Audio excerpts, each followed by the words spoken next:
to Inside Personal Growth Podcast. Deep dive with us as we unlock the secrets to personal development, empowering you to thrive. Here, growth isn't just a goal, it's a journey. Tune in, transform, and take your life to the next level by listening to just one of our podcasts. Well, welcome back to Inside Personal Growth for another perfect edition about a new book called The Innate Self. Very clever, Jules. And Jules is joining us from Florida. Is that right? Yes, today I am in Florida. Okay, today. Are you other places? All over the place, but it's Carmen Sandiego wouldn't be Carmen Sandiego if you knew where in the world she was. So That's right. That's right. Well, for my listeners, I'm going to let them know a little bit about you. And the website they're going to want to go to is theinnateself.com. Theinnateself.com. That website actually launches. It will have already launched by the time this podcast releases, but that's where you're going to want to go. Again, this is the book. You can get this on Amazon. And I'm going to tell our listeners just a tad bit about you. She says, I'm a corporate hippie and wonder. Um, if I were a cartoon, I'd be Carmen Sandiego. And that would be your alter ego. My life's passion is helping people get past the ideas they have of themselves and to unlock more fulfillment and meaning in their lives. Our minds are wonderful and dangerous tools depending on how we wield them. I love complexity and strive for simplicity and believe the world is more interesting with our paradoxes explored. And that's what we're going to explore today. Jules says, my aim is to bring more joy and understanding into the world. And I'm hoping that the innate self will bring more of both of these to all of the listeners. There you go. Well, we're in for a whirlwind interview today, and one where I said when we were doing our intentions that we wanted to help the listeners that are currently out there listening today have more meaning. And that brings me to the first question, because in your book, you describe yourself as this corporate hippie and a meaning seeker. How did these seemingly contradictory identities shape your perspective on both spirituality and lead to the development of the innate self? Because you've been kind of a corporate coach person who's done this for people. And I think that I recently had a woman on here who used to be a nun that got kicked out of the church, believe it or not, because she was gay. And the reason I say this is because she recently wrote a book called Stop Seeking and Start Finding. Mm. And I thought the interesting thing is we spend a lot of time in this whole intellectual kind of arena, and that's our seeking self. We're seeking more and more and more, but really the meaning comes from us finding. And I guess the question for you is the question I have is, how did you get on this journey to want to do this and write this book? Yeah, it's a loaded question. And I love it. So I'll start with saying, like, I wasn't always in the corporate space. I have been a corporate coach for over 10 years. And, one of the things was kind of interesting in my own journey. I didn't really want to be in corporate America because I felt like it was a soulless place just about capitalism. And so I wasn't really drawn to that. I was drawn to nonprofits. So I did work in academia, I did work in nonprofits. And through my own life experiences, I got tired of being the person who wasn't actually thinking about how we change systems. I was just on the receiving end of the challenges of systems. And so I just felt like that was kind of a band-aid approach. So that kind of left me searching for what became the coaching space. So I got into the corporate workplace, and it was so surprising to me, Greg, because what I had felt like was this cold and kind of stoic place where people just wore suits and came every day to think about revenue. What I found in my coaching practice was in almost all of these conversations, people were coming down to these questions of meaning and purpose and joy and contribution. And I thought, gosh, we don't have a really good way to talk about this in these kind of secular spaces. where we have all these frameworks to kind of help us understand our thinking. We talk about limiting beliefs. We have all of this in the coaching space. We have good frameworks to understand kind of emotional intelligence and what's going on there, how to read people, how to assess and perceive. And we train on that. And then more recently, we've had stuff on the somatic part, how we hold tension in our bodies and the body keeps the score, if you're familiar with that. But what we haven't had is a framework to talk about this more esoteric piece of ourselves that no matter what situation I was in, people were seeking a conversation about meaning and purpose and joy. And who doesn't want those things in their daily life? So um, that's how I came to Well, run, including you. including me. Absolutely. Including you, because, I think 100%. frequently when people write books, and myself included, they're also writing about their life experiences and the things that have happened to them. So when you say you were seeking more meaning, you wrote this book because, and I'm going to state here, you were experiencing not just a mental health crisis, but a spiritual crisis. Um, and that's an interesting one because the whole spiritual side is, I used to years ago go to spirituality in work conferences, right? And I've noticed they've disappeared. And my sense is that we hit an era. If you look at history, you say, oh, well, we've got a bunch of Gen Zers in the workplaces, and we have a bunch of millennials in the workplaces. And, um, you've got all these generations in the workplaces, but they've all been seeking the ability to express their spirituality in the workplace all along.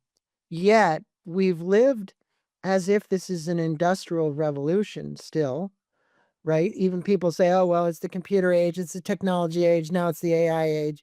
You can say whatever it is there, but inside these organizations, it still seems a bit command and control-ish. Yeah. Okay. Yeah. So, what happened to you, and what gave you the courage to break out of it and do something different? Because you said that mental health and spiritual crisis was the key observations that led you to the conclusion. And the why do you believe traditional approaches to well-being often miss addressing this deeper need? And that is your question to answer for the listeners. Yeah, no, it's such a good question.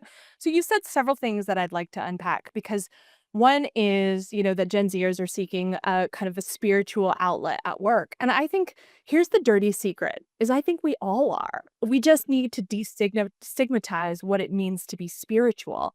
And I think this is one of the things, again, like thinking about spirituality from a personal development lens. My hope is that we can add language to the space to help actually create a framework to engage with it that is outside of the belief system. And it's so interesting. I've worked with a lot of engineers, I've worked mostly in tech companies, and highly analytical people often don't think about themselves as being spiritual. And what they'll Right. say is, because I don't know what my beliefs are. And the thing we have to recognize is like we are a spiritual being and our thoughts and beliefs come out of engaging with that spiritual being. They don't come before it. And so our barrier to entry of like understanding and unpacking our spiritual self, our innate self, is a little bit blocked by our obsession with our thinking and our mind. And so we can talk more about that later. But I just wanted to say that because I think it's like I have yet to meet a person, no matter what position they held, even CEOs who don't want meaning and purpose and joy in their day. And so like that's a human thing. That's an innate human desire. And so to your second part of the question around like what gave me the courage, I would say maybe more than courage, I just had the opportunity. I think it was such an incredible thing. I mentioned that I started in nonprofits and I've had the pleasure of getting to work with so many people across so many different cultures. And that has allowed me to see the connective thread of humanity. Like we all have these kind of same characteristics. And so when I got into the corporate space practicing coaching and people were seeking these things, I already knew some of the things to look for, some of the conversations to open up. And there's yet to be a time where I've sat with someone and they're indicating they want to talk about their meaning and I'll ask them a question about meaning like, "Hey, well, I'm hearing that you would like more purpose in what you're doing. Are you feeling like you're contributing at the level you want?" Everybody engages in a question like that. They don't shy away and say, "Oh, you're getting too." It just doesn't happen. So, I think I think it was so much opportunity I had, in the positions and because of the role that's really enabled me to have these deeper conversations, and I'm a deep conversation kinda gal. That's what I live for and long for. So, I don't think I could change my stripes even if I tried. It's Well, just what I it's know for a fact that for years, this thing we're speaking of, which is spirituality in the workplace and the expression of our spirituality, we're not speaking about religion here, because in my humble opinion, religion has done more to divide people than bring people together. Spirituality brings people together. So you call it, in other words, for you, it's just this innate self. It's the soul within inside of ourselves that longs to express itself. So the concept of innate self, you say, it introduces 8 characteristics of higher nature. Because I think this is really important that people like get your plan. Because this is Jules speak, right? There's all kinds of them out there. You want to read Buddhism, you want to read Taoism, you want to read all these various things. But when you look at all the characteristics, they have similarities usually. Okay. mm, Because you really can't go any deeper than the truth. The truth is the truth. So could you explain why you chose these 8 qualities? And was there a ninth characteristic that almost made the cut? yeah. Great question. So I would say that the framework for me is both empirical and, I've studied world religions. I've been deeply embedded in Christianity for a long time. And I think the interesting thing, and you mentioned it, is there's a lot of overlap in those kind of religious frameworks. But abstracting out of that and empirically kind of, like I said, I've worked with people for 10 years in this space. There are different things that always come up. And I think, like, if you take a look at how we think about like our higher nature, one of the first things that comes out is character.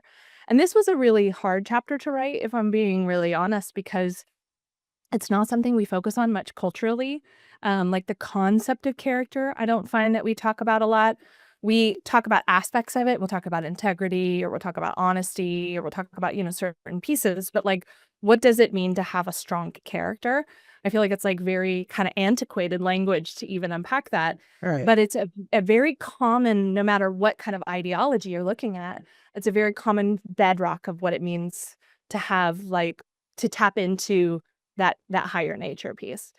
So they kind of, build on each other, and so part of it's through research, part of it's empirically, but character is that first characteristic, and it goes into then contribution. I think contribution is one of those things that, who doesn't want to be able to use their skills and gifts to give to the world? And whatever way that shows up can be different, but we all long to contribute.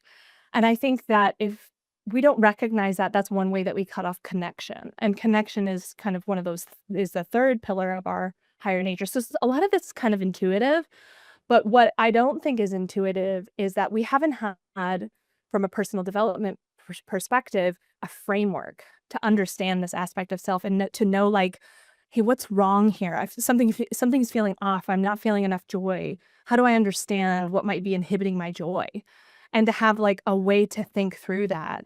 And so the way I've laid it out is there are these almost like muscles that we have around our innate self that help build that more fulfilling sense of purpose and meaning in life. Well, each soul on this planet, as they're incarnate today, goes through life experiences, some painful, some joyful. We weren't actually brought into this world by our parents with this, oh, well, that's going to be utopia. So the reality is that, from the virtue of, from a Buddhist say, hey, you're going to have pain, but suffering is the choice. That's the Mm, choice you make through the mental models. that you've Yeah. actually created for yourself. And I think the reality is no matter what pain it is, whether it's relationship pain or it's money pain or it's job pain or whatever it is, it's how you really frame it. And I think most importantly is how we actually program the superconscious, the subconscious, and the conscious mind. And the reality as we move through these phases, we recognize that that subconscious is a part of our mind, which is really guiding and directing us, but most people don't even know it exists. Um, so Yeah. it is a really important thing. Now, you share a story about Ram. Mm, It's a Bhutanese refugee who taught you about this connection despite language barriers. mm, How did this experience transform kind of your understanding about human connection mm. beyond words? Because, hey, that's a great story, and I think the listener would like to know it. Yeah, for sure.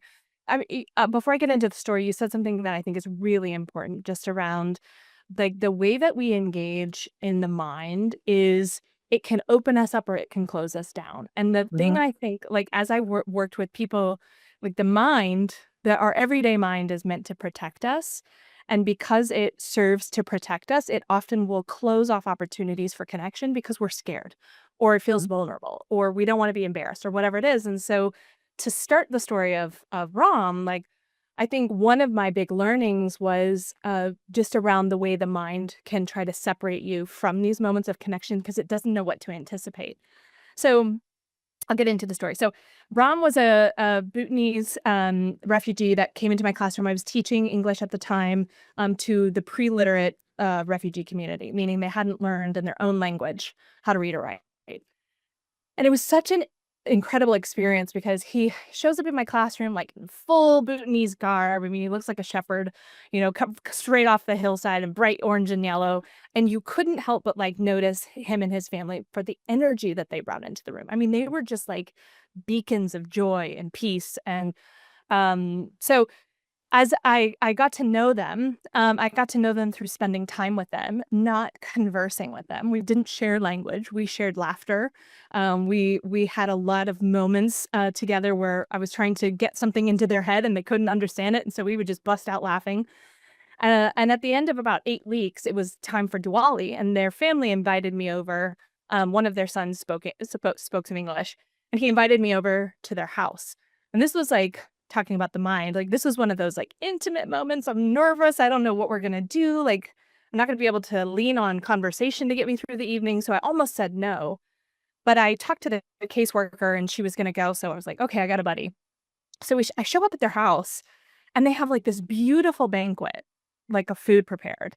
And we're talking people of humble means. I mean, they didn't have hardly any furniture in their house. They're sitting on the floor. They're in their beautiful saris and they've like made all this different curry and rice and naan.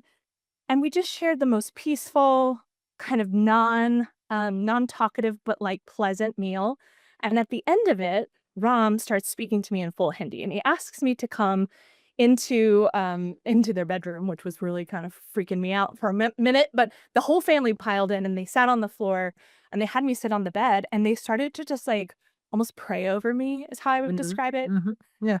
And, um, and then they performed the tikka ceremony where they put the tikka on my head, and it was just this beautiful moment, and coming back to this question of how did it change me, it was like one of those realizations that I almost missed out on this incredible experience because I didn't know what to anticipate.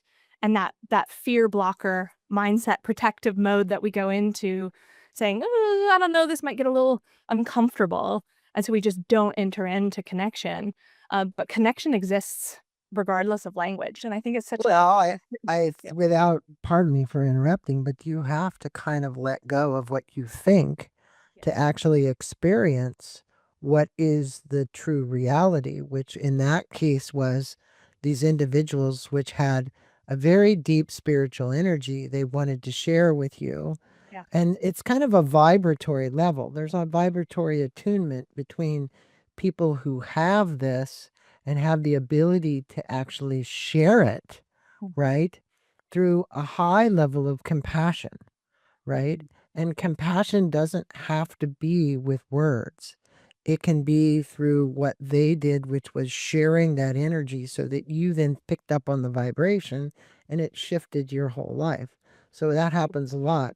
You Now, you say throughout the book, you describe our thoughts. This is, here we go, is internal roommates. Yeah. Um, could you elaborate on these different voices? Because you had the voices right there with the Bhutanese guy that said, "Oh no, he's going to take me in the bedroom. There's no way I'm doing that one." Yeah. Um, and share strategies for strengthening what you call the encourager while quieting the critic, the doubter, and the blamer. So there was your critic. Oh no, I don't know if I want to go over there. And then you ended up walking out of their home probably feeling like you were walking on a cloud. Yeah, absolutely. So you've laid them all out. Like the 4 that I have experienced time and time again with people is that we have this internal roommate, the critic. And the critic is there to basically help us not make mistakes. So they're, you could do better than that. Or they're always kind of down on us trying to help us learn. I think about this internal roommates always have a positive motive, even though it actually doesn't come out that way. And I think this is important for curbing that. Like, if we can understand what's driving it, we can start to separate ourselves from the voices in our head. So we have the critic, and the critic is there to say, "Don't make that mistake." And then we have the doubter, and the doubter is the one that sounds friendly. It's pretty dangerous because it's like, "Oh, I don't know if you're ready." It just kind of inserts that fear of the unknown. I'm not sure if this is the thing we should do. But the doubter really keeps us from trying new things and from learning, and can also really block us from connection. And then the third is the blamer. And the blamer is the one that's like, can't take accountability. Like, that's not my fault. That's your fault. We get into that mode as a protection mechanism very, very easily. So these are the negative voices, but then we do, to your point, have the positive voice of the encourager. And this is the one, this is sometimes really quiet in the back of our minds that says, you can do it. Like, go for it, try Mhm, it. mhm. I think you're ready. And we have to feed that voice, we have to honor that voice, and we have to reward that voice. And a lot of times that means kind of shutting down the other ones. And the best way to shut them down is to recognize where they're coming from. And so, like in my coaching work, let's say I'm working with somebody who has a high level of internal criticism. And you can always tell a really high level internal critic because they can't handle any external critic. They're like, threshold for criticism is at an all-time high internally, so they cannot handle feedback. And one of the things that we'll kind of do as we're unpacking that is like, well, what is your internal critic trying to protect you from? Or what is it trying to like save you from? Mhm. And a lot of times it's a past experience we don't want to repeat. And then once we recognize that, we can kind of say like, okay, thank you. I know you're here to protect me, but now I need to tune into the encourager that can help me get out of that kind of pattern that we find ourselves in. Yeah, the way that you've kind of laid this out around, you say the encourager, and I think it's important to hear the encourager's voice more than you hear the critic and the doubter and the blamer, especially when you want to experience the richness of life. You want to experience the spiritual side of life. You want to let go and let be, and understand that you're held in safety mode, right? In other words, hey, this is safe. I can do this. And you wrote about how the pain can be a pathway to gratitude. Yeah. Um, and gratitude is something a lot of people talk about. The question is that I wonder how many have embedded it. You talk about this being innate. Mhm. In your own life, what painful experience ultimately led to what you referred to as unexpected gratitude? And then how did it shape your approach to handling difficulties? Yeah. It's a great question. Think about what story I want to share. I think you've said something important around. I think we talk about gratitude as like an attitude, like just put it on, Right. feel better. And I find that to be a very challenging way of thinking about gratitude because it sits at a superficial level. It doesn't, to your point, get really embedded. I think if you take, I talk about in the book that there was this moment where It was a really painful experience. I was sitting at this coaching retreat. I was not leading, I was a participant. And the facilitator asked everyone to share their biggest regret in life. And it was 30 people around this room talking about like terrible tragedy that they'd gone through. And it was an interesting thing, though, like while it was very painful to actually sit there and stew, what ended up happening for me was I started to have perspective like, wow, okay, the person to my left, like their brother committed suicide and they feel responsible.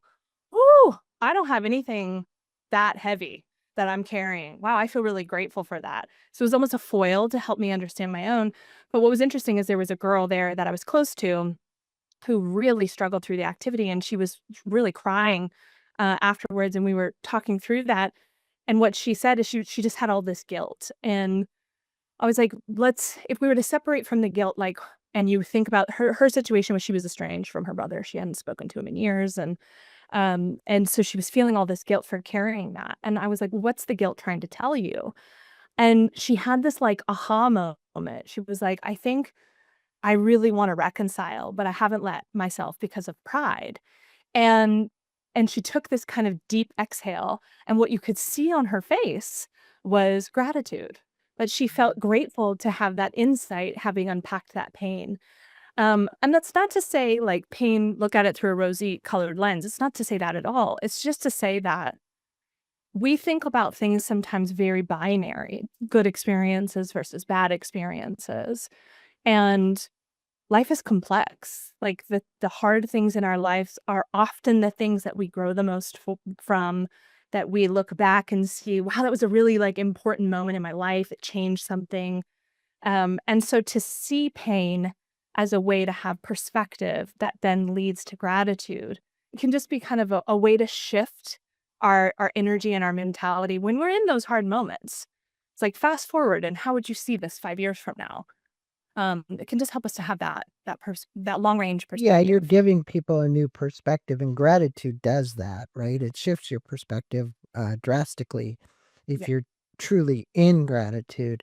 I think those pains that you were discussing from the people in the room, yeah, the perspective that people can take about pain is, am I going to grow through this? Am I going to learn from this? And in her case, the only person being hurt in the illustration you made was, if you carry all that anger around about your brother, there's only one person really being hurt, and that's you. And so the longer we carry those things around, and if we ask, whatever happened made it occur, whatever occurred to make that happen, so that we would carry that anger or resentment, you really need to ask yourself, is whatever happened true? Is it mhm, really true? Right? mhm. Um, and that is an interesting way to really get a new perspective, because I think all of us are trying to shift our perspective about something so that we can look at it in a different way and learn from it, right? Yeah, So that we absolutely. stay on the learning line. Are we on the learning line? Right? So Yeah, that brings me to this question. You describe courage as braveness plus doing something for the sake of others. yeah, Okay. yeah. How is the definition different from how our society views courage? And what inspired this perspective for you? Yeah, great question. So I think we talk about courage and bravery as synonymous. And so I started by saying, like, I think about them a bit differently. I think about bravery as like facing a fear. So you talk about, bungee jumping or climbing a mountain, like when you're afraid of it. That's a brave thing to do. But courage is a little deeper than that. It takes bravery. Bravery is like a muscle towards courage, but courage has an element of sacrifice in it. And it can be like big sacrifice, it can be little sacrifice, but it's just putting something out there for the sake of someone else. And I think the to answer your question around like how did I come to that definition, again, my life experiences watching people. I've worked with a lot of people who have been very disenfranchised in life. I've worked in like orphanages in Liberia. I've worked with people all over the world who come from very little means, and the things that I have seen people do that are really courageous because they were willing to take a shot that might personally impact them in a negative way to make life better for those around them, for those that they love. And there's a richness to courage. I was having a conversation with somebody the other day, and she reminded me that the root of the word courage is cur, which comes from Latin, which means of the heart. And I thought that was a really beautiful articulation of the sentiment that does come behind courage that's a little deeper than just doing something, that we're scared of and facing that fear. Yeah. Well, that's a good distinction between the two, and I think when you're looking at somebody being courageous and being brave, as you do, I think they are linked, right? You said one is the energy to get to the other, Yeah. and one of them is more of the spiritual side. Yes. Um, so, and I would say that's really the courage, right? Yes. So you've worked in nonprofits and you've been around the world helping people, and you have to have a big heart to do that work. And so let's talk about generosity. You make an important distinction between giving with expectation versus giving freely. Mhm. Um, what are some, in your estimation, warning signs that someone might be giving with unhealthy expectations? We see it happen quite a bit. Absolutely. I think I'll start by like looking at it internally first, which is I think if you are giving and you ask yourself, what am I going to get out of this? Like that's the first warning sign that there's an expectation attached to what you're giving. And having some expectations is fine. I think it's just recognizing that's not of the nature. We will feel differently about giving something without any expectation than we will feel about giving something with expectation. And there's lots of things that we do that are quid pro quo, but I wouldn't call that generous. That is transactional in nature, and that can be healthy and that can help us build things, but it doesn't fulfill the same kind of aspect of our higher nature. And so as we think about giving freely and giving without expectation, it's can you give this and turn around and walk away and never ever know what happened? Like you never know. Did that make a positive impact? Did the person appreciate it? Like, can you walk away from it? And that's how you know you're in that space. And I think it's really hard, Greg, because we live in this like constantly tethered social media world too, where you're waiting. A lot of times you're waiting for kind of recognition or, well, how did that hit you? And that's because we look for validation. And there's a place for that, but that's not the same as recognizing when we're acting out of generosity. The other important distinction I'll make is I think we think about generosity purely in terms of financial things. We don't think about generosity of spirit. And the way I would describe generosity of spirit is can you give words of praise to someone? Mm. Can you be generous in grace towards someone? Can you tell them like that you appreciate them without needing to hear something in return? And just that kind of interaction that comes from a deeper place within us is also a form of generosity that I think we could culturally really use some of that right now. No doubt. We live in what appears to be a divided world in many places, and um, it's divided over beliefs about something versus coming together in union to solve these problems and issues. Um, Now, you write that comfort is a seductress Yeah. in a world that optimizes for comfort. Um, how can people consciously embrace discomfort as a growth opportunity? I'll state here that, you know, making the uncomfortable comfortable, okay, is really, I've had many authors on here who've written books, just the title is pretty close to that, right? Because they're all saying that for the growth, we need to have this level of discomfort because we're learning from that discomfort.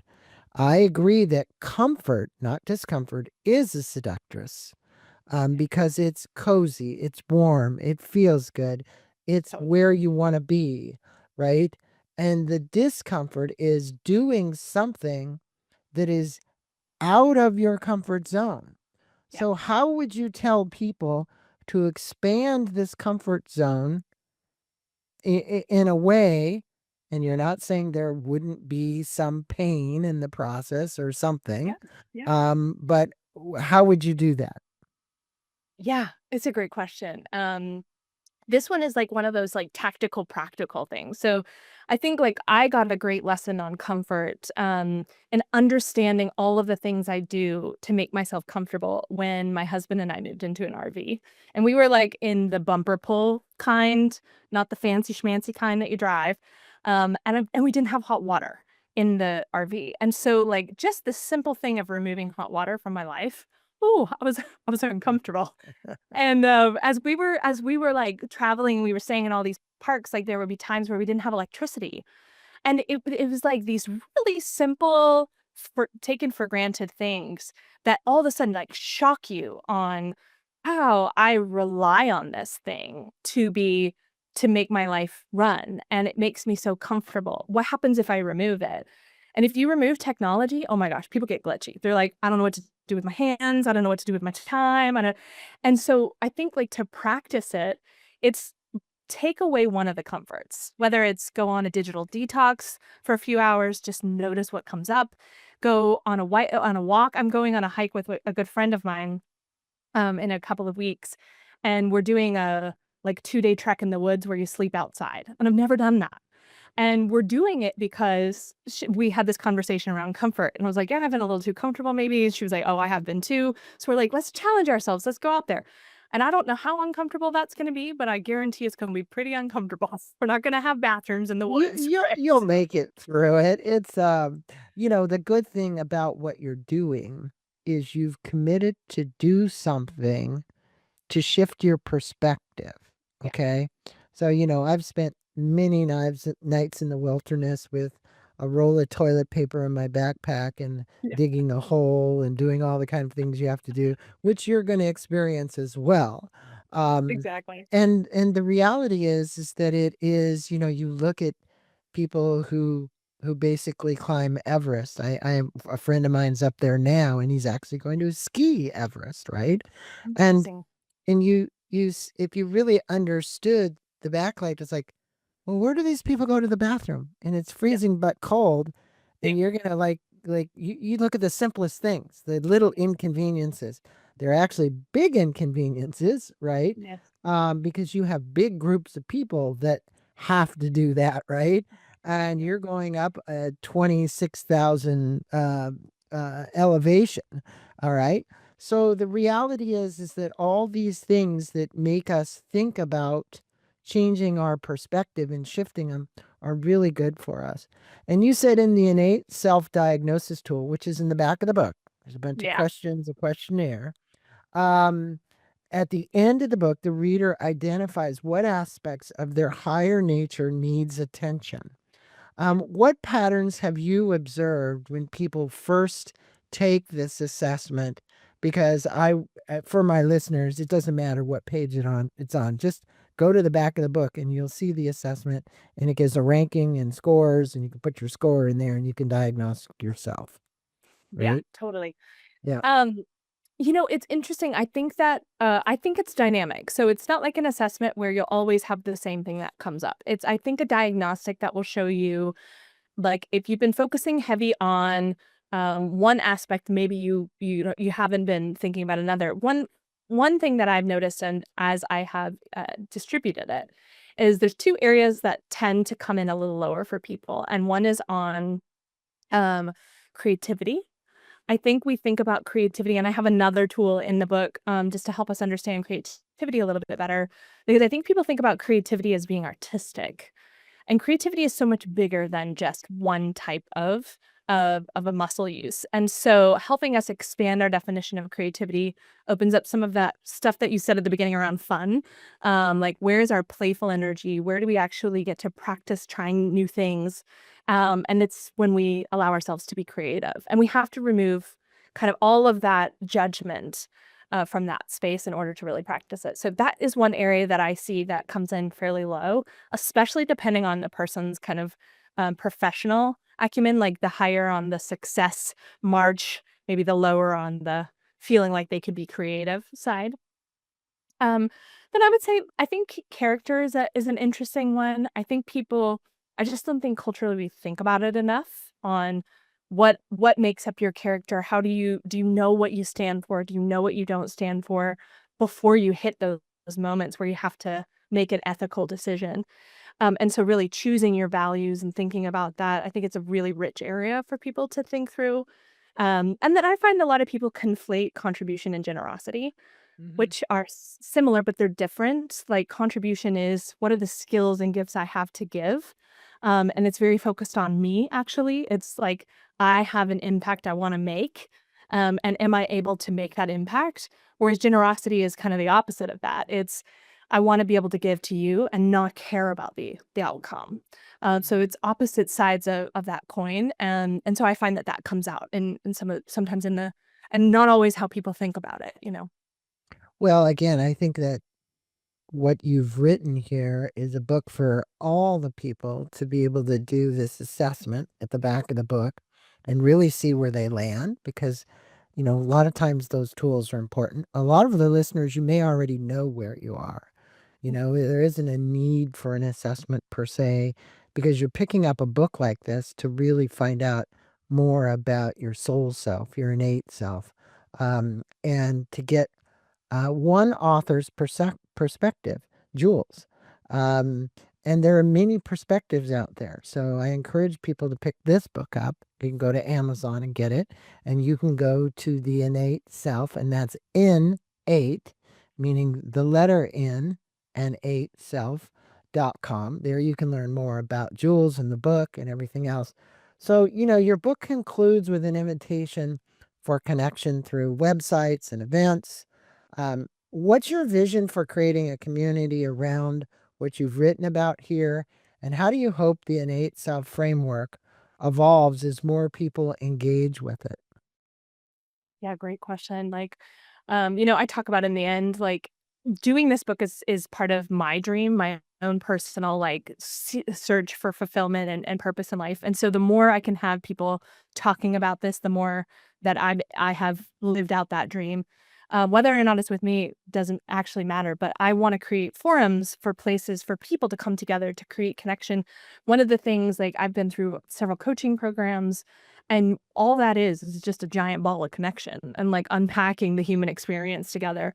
And I want that kind of experience broader for people who it doesn't matter what your professional goals are. This is about living, and how do we live and connect over really important, meaningful, deep things that we don't know how to socially talk about. And the second piece of that is I really do hope Brene Brown is so inspiring because what she did in the emotional space in the corporations is she allowed the word vulnerability and shame to become, like, regular conversation. And if there's any way I can crack the veneer in organizations to have people talk about their own seeking, in spaces that can sometimes feel uninviting, to have those conversations, then I've done my job. But that's what I'm hoping is that this opens up a conversation in the personal development space. Not there's lots of conversations in the spiritual space, but I want to meet people where they're at. And a lot of people don't think about themselves as spiritual because again, it's kind of stuck in that analytical ideology space. So if I can help create a framework and language to allow people to engage, that would be my greatest hope. Well, for my listeners, they'll want to go to the innateself.com. There you can learn more. You can go to Amazon to get the book. What I'd like to say is in opening up these communities for people to share, and as you said, to be vulnerable. And I know some people um, often have a challenge being vulnerable, especially men. I don't think women as much. But what I'd say is when you look at this, whether it's a book or it's a blog or it's a website you go to or it's somebody that you do, I was often told, and I remember this, Jules, from years ago, So if you're going to write anything or you're going to speak anything, speak as if the person next to you, you're going to find this funny, is sitting with you in a movie theater and you're having popcorn together Mm, and you're literally hearing what that person has to say. And I think the person doing the listening has the most important role because that's how you get people to open up and be vulnerable to the hurts inside, whether it was childhood hurts or it's current hurts or whatever it might be, to actually say, I'm hurting and I need help, mm, besides carrying all that baggage with them all the way to their grave, right? mhm, So, mhm, think about this, and I'm going to say this to my listeners, is this book, even though you're not sitting with Jules, you can go to her website and contact her and talk to her about having her coach you. She's the person you want to sit next to, having a bag of popcorn and be vulnerable with. So it's been a pleasure having you on Inside Personal Growth. Thanks for taking the time to speak with our listeners and hopefully some people that come to your website and speak with you about the things that they have pains about today. Thank you so much, Greg. It's been a pleasure, and I feel like we totally just shared a popcorn bowl. So, thanks for having me on, and I really appreciate connecting with you. Okay, it's been a pleasure. Namaste to you. Thank you. Bye.